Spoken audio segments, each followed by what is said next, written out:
Se você também tem medo de falar em público, porque pode dar branco e você ficar sem graça na frente das pessoas, eu quero compartilhar com você aqui nesse vídeo 4 estratégias que vão te ajudar a eliminar esse medo e ir à frente das pessoas e expressar isso que tem mais belo dentro de você. Eu me chamo Lucas e esse aqui é o Em Busca de Sentido.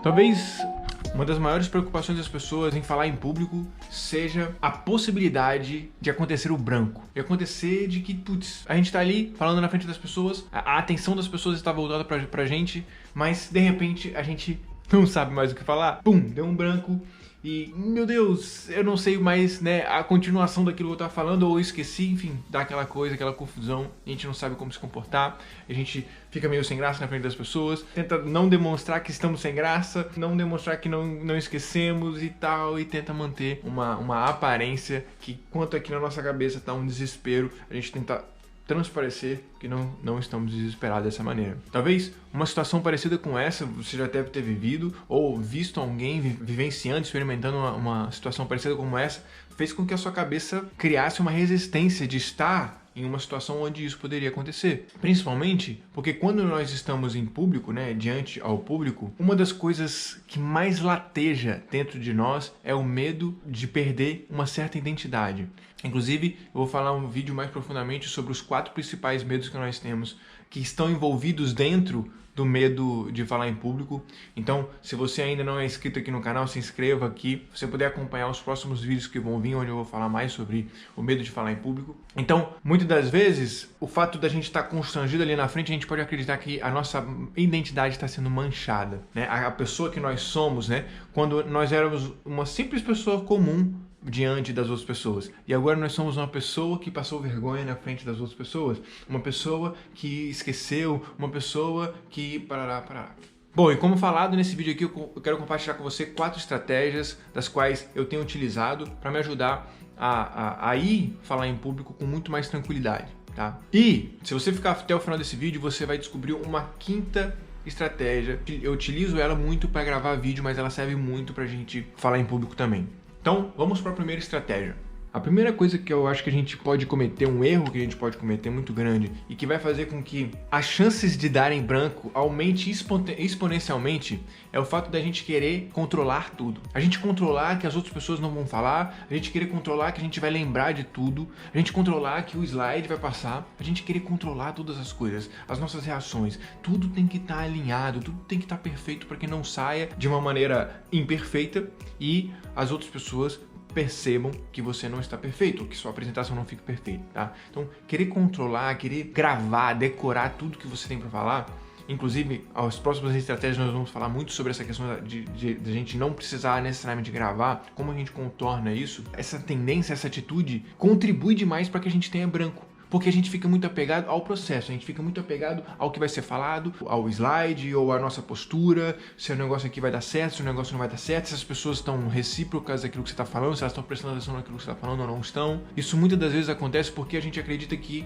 as atenções estão voltadas para nós e que naquele momento que a gente vai falar em público, as atenções sempre são para cima, sempre são em nós, na nossa identidade, em quem nós somos. Mas não, esse é um grande equívoco que nós podemos cometer. E essa primeira estratégia ela tem muito a ver com isso. Eu e você precisamos entender que quando eu estou na frente do público falando alguma coisa, eu não estou falando quem eu sou, eu não estou demonstrando ali necessariamente quem eu sou, mas eu estou demonstrando uma ideia que eu tenho, um conceito que eu tenho, uma necessidade que eu tenho. Faz sentido ou não? Então você precisa colocar atenção na tua necessidade, na ideia que você está trazendo. Não necessariamente a identidade sua é representada por aquela ideia que você está falando. Não necessariamente, você é muito mais do que isso. E às vezes a gente acha que só porque a gente está fazendo uma apresentação, aquilo quer dizer sobre nós. Não.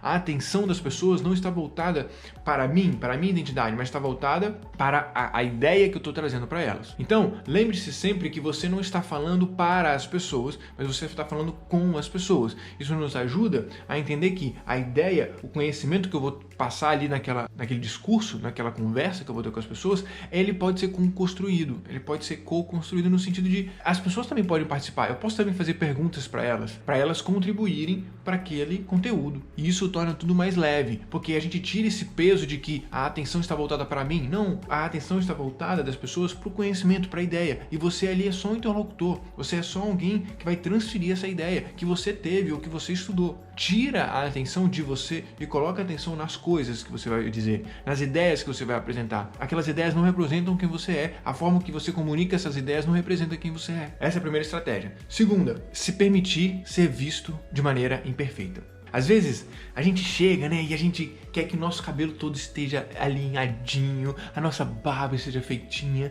nossa roupa esteja certinha, nada sobre, nenhuma, sabe aquela... Dizem que o advogado do diabo, ele nasceu para que quando a Igreja Católica iria santificar algum homem, eles contratavam essa pessoa, talvez, para tentar caçar todas as possíveis coisas que poderiam manchar o nome daquele possível santo. Se achassem alguma coisa em relação a isso, eles não dariam essa santidade para a pessoa. Você imagina, né? A pessoa é um santo para a Igreja Católica e aí descobrem que ele fez alguma coisa lá.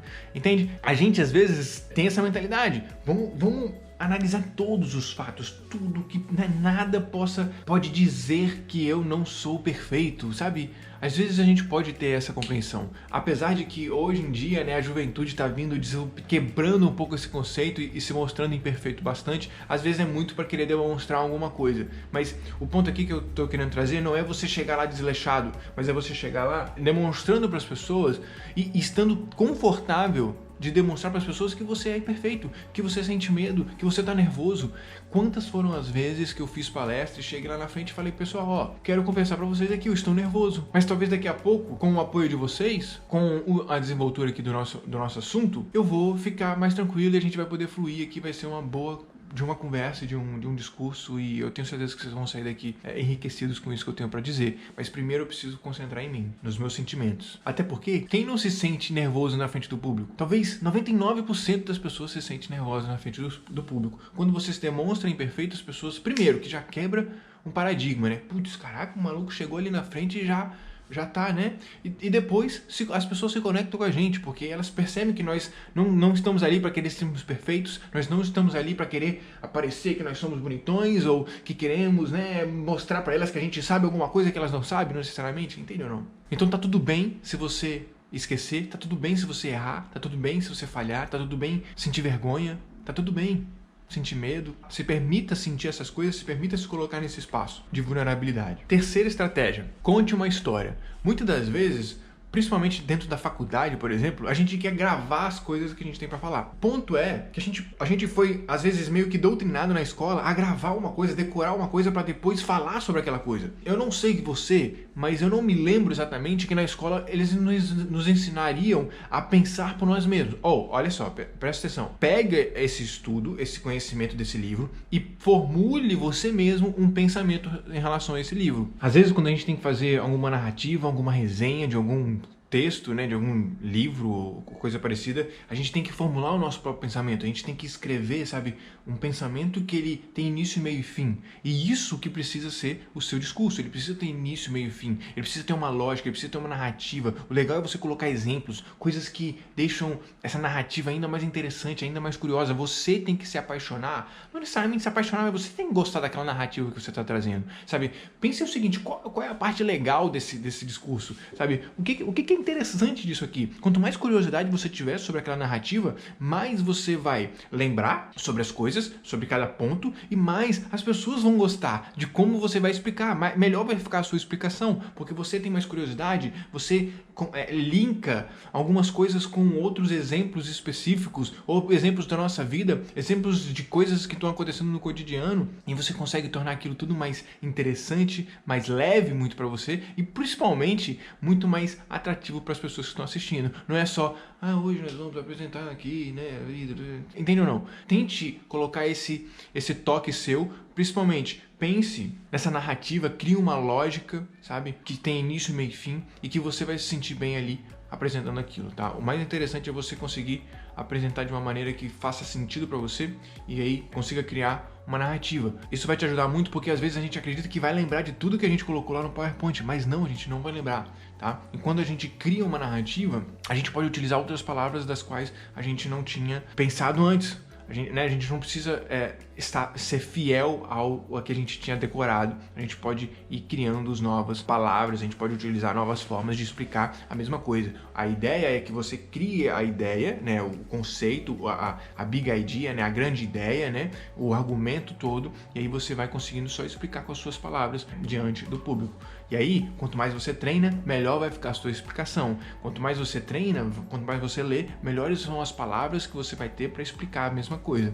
Aqui nesse vídeo, por exemplo, eu tenho as 4 big ideas, eu tenho as 4 estratégias. E conforme eu vou fazendo o vídeo, eu vou melhorando, eu vou criando a minha própria forma de explicar aquele conceito que eu já tinha na cabeça. Mas eu só tinha o conceito, eu só tinha o argumento. Um ponto muito importante aqui para você conseguir criar uma lógica, criar uma narrativa é o seguinte: antes de você escrever, você fala, cara, o que eu quero que as pessoas pensem, sintam e se comportem? Ou o que eu quero que as pessoas descubram? O que eu quero que as pessoas saibam ao final dessa conversa? Ao final desse discurso que eu tenho para falar? O que eu quero que elas aprendam? Quando você parte do final, o objetivo talvez daquele seu discurso, você consegue criar uma narrativa, uma lógica um pouco mais interessante e você consegue ter um objetivo mesmo, né? Um foco melhor para você criar essa narrativa, beleza? Quarta estratégia. É interessante a gente se colocar, a gente visualizar a gente estando na frente das pessoas, a gente está estando na frente do público. Quando você tiver algo, né, alguma coisa para falar na frente das pessoas, ou às vezes você precisa conversar com seus pais, né, com um namorado, namorada, algum amigo, sabe? Ou às vezes você tem que cobrar alguém na frente, até cobrar alguém, às vezes a gente tem muito medo de falar sobre isso, né? De fazer isso, né? Se visualize naquela situação, tente encenar como é que seria, ou talvez escreva como que seria, sabe? Como que você acha que você ia sentir? Quais você acha que seriam as respostas dele? Como é que você iria responder aquelas respostas? Comece a fazer essa análise, esse planejamento também. E aí, a partir dessa análise, dessa visão de futuro que você vai ter, você vai fazendo uns planejamentos. Você vai se planejando, beleza, como que eu posso fazer caso isso aconteça? No caso do branco, por exemplo, o que eu posso fazer caso eu me dê branco? Quais são algumas alternativas? Será que eu posso utilizar um determinado tipo de exemplo? Igual, por exemplo, eu faço muitas lives semanais lá no Instagram. Então, se você não me segue lá no Instagram, até vou deixar aqui embaixo o link para você ir lá e me acompanhar lá no Instagram. Eu faço muitas lives e às vezes o que acontece? A pessoa que é o meu convidado cai a internet dele, dá algum problema, ele sai da live. Eu preciso fazer alguma coisa, eu preciso falar alguma coisa para o povo que está ali assistindo a gente não sair. Então, às vezes eu tenho alguma coisa anotada e eu utilizo aquilo, ou às vezes eu já tento trazer um argumento, ou às vezes eu faço alguma pergunta. Então, eu penso em alternativas para conseguir manter a atenção das pessoas ali na live enquanto o nosso convidado volta. Então, pense em estratégias, né, de alternativas que possam te ajudar no momento que der branco, tá? O grande ponto aqui dessa estratégia é que a gente resiste ao fato de dar branco. Mas o fato é que a gente está com tanto medo que dê branco que a gente quer evitar essa situação. Mas não, a gente precisa entender que isso pode vir a acontecer, isso provavelmente vai acontecer e se acontecer tá tudo bem. Então, a gente aceitar que isso vai acontecer. Depois, a partir do momento que a gente aceita isso, a gente cria uma estratégia, a gente cria alternativas, a gente pensa em maneiras interessantes de lidar com aquilo. É assim que a gente vai lidando, a gente vai superando o medo de falar em público. Aceitando essas situações possivelmente constrangedoras e pensando em estratégias, em formas de a gente conseguir superar elas e contornar essas situações. Eu queria então falar aqui na quinta e talvez mais importante estratégia para você eliminar qualquer chances de dar branco. E mais uma vez, depois que eu apliquei isso e várias outras coisas, sinceramente com você, eu nunca mais tive problema em dar branco. Sim, eu já esqueci muitas coisas, mas eu me permitia dizer para as pessoas, olha, eu tinha alguma coisa para falar aqui, mas eu esqueci. Eu não sei se isso faz sentido para você, mas para mim era libertador, porque eu parava de ter medo de esquecer, de me aparecer na frente das outras pessoas como imperfeito. E essa quinta estratégia, que é uma estratégia extra aqui que eu dou para você que está aqui assistindo até o final desse vídeo, é o seguinte: comece a sua apresentação, comece a sua fala quebrando já o gelo. Talvez a coisa mais importante numa conversa, numa comunicação, é você estar bem, você está seguro, você está segura, você está tranquilo, autoconfiante, você sabendo daquilo que está fazendo, entende? Quando você vai para uma conversa, para o discurso, e você está com aquela cabeça sua concatenando toda hora a preocupação, meu Deus, o medo, as chances de ter branco são gigantescas. Quando você entra e já quebra o gelo das pessoas, você já quebra o teu gelo, a chance de ter branco é muito menor. Então, como é que você pode fazer isso? Bom, primeira coisa, eu até dei um exemplo, né? Pessoal, eu tô nervoso aqui. é uma alternativa de quebrar o gelo. Outra alternativa é fazer uma pergunta. Pessoal, quem aqui parará, e buscar ali, dar uns 5 a 10 minutos para ouvir as pessoas, entende? Se você vai falar com alguém, você vai conversar com alguém sobre, né, que a pessoa tá te devendo, por exemplo, e você tá nervoso de falar com ele. Fulano, eu precisava falar com você, o negócio meu, eu tô meio nervoso em relação a isso, né, nós somos amigos e tal, mas é aquele velho conceito, né, amigos, negócios à parte. Eu acho que é justamente por isso, porque às vezes é difícil a gente vir cobrar um amigo, mas assim, pô, isso está acontecendo. O que você acha, assim? Como é que você está se sentindo em relação a essa situação? Olha que pergunta interessante. Como que você está se sentindo em relação a essa situação de você estar me devendo financeiramente, por exemplo, né? Ou seja, você quebra o gelo no sentido de, cara, vamos conversar sobre essa parada, entende? Na minha visão, você conseguiria ficar muito mais tranquilo, muito mais leve e levar uma conversa muito mais produtiva ali quando você já inicia dessa maneira, quebrando o teu gelo, porque o mais importante é você se sentir seguro naquela conversa. Não necessariamente você saber exatamente o que precisa falar, porque não adianta você saber o que precisa falar, você chega lá todo nervoso e esquece. Então quebra o gelo primeiro. Depois pode ser que você quebrou o gelo, você falou totalmente confiante, seguro, e aí você falou, putz, esqueci de falar uma coisa. Beleza, na próxima vez você vai melhorar. Ou você manda um áudio, liga pra pessoa e fala, ó, esqueci de falar uma parada, muito importante. Você entende? O mais importante é a gente estar seguro, não necessariamente lembrar de todas as coisas que são necessárias serem faladas. O mais importante é a gente demonstrar confiança, a gente demonstrar que a gente tá ali, a gente tá presente, a gente quer resolver e tudo mais. Então, quebra o gelo, seja ridículo, né? Às vezes quando eu começo um vídeo aqui, eu já começo a falar mais alto, porque eu não posso querer falar pra vocês aqui com vergonha de que minha esposa esteja vindo, ou de que alguém ali esteja vindo, ou de que, sei lá, alguém pode tá me achando ridículo. Não, já quebre esse gelo, tá? Pratique fazer isso, porque isso vai te ajudar muito nas suas comunicações. Show de bola? Então, na próxima vez que você for falar em público, ou tiver que ter uma conversa difícil com alguém, para você não ter branco, siga esses 4 passos. Envolva as pessoas. Principalmente o que elas pensam. Faça a pergunta. Envolva as pessoas no discurso dela, no seu discurso, naquilo que você tem para falar, principalmente naquilo que elas têm que elas pensam. Faça perguntas para entender o que elas estão pensando sobre aquele assunto. 2. Deixem as pessoas verem que você não tem vergonha de ser imperfeito, de ter falhas. Se permita ser visto dessa maneira. Respire fundo e continue. Crie uma lógica do seu discurso, crie uma narrativa. Você tem que ter esse discurso na sua cabeça, toda a ideia do discurso na sua cabeça. Não se concentre nas palavras que você vai usar, mas se concentre na ideia, no argumento, no objetivo, no resultado esperado, no impacto que você quer gerar. 4. Tenha uma estratégia para quando as coisas que você não gostaria que acontecesse, acontecem. Se acontecer um branco, o que eu faço? E 5ª, né, a nossa estratégia extra aqui, se deixe ser visto como ridículo, quebre o gelo logo no início, se concentre em estar confiante na hora da conversa, na hora do discurso. Não se concentre em lembrar de tudo, em falar tudo que você deveria falar. Se concentre apenas em estar seguro e demonstrar essa segurança para as pessoas, demonstrar que você está presente, demonstrar que você está confiante ali naquele momento. Então esse foi o vídeo de hoje, eu espero que tenha feito sentido para você. Eu quero te convidar aqui a colocar nos comentários o que ficou mais, qual dessas estratégias talvez vão mais te ajudar. Tenho certeza que esse conteúdo foi muito enriquecedor e pode te ajudar muito. Então, quero saber a sua opinião. Deixa aqui nos comentários, se inscreve aqui no canal e curte, cara, se fez sentido pra você, pra ajudar que esse vídeo chegue a mais pessoas, beleza? Então, um grande abraço e nós vemos no próximo vídeo.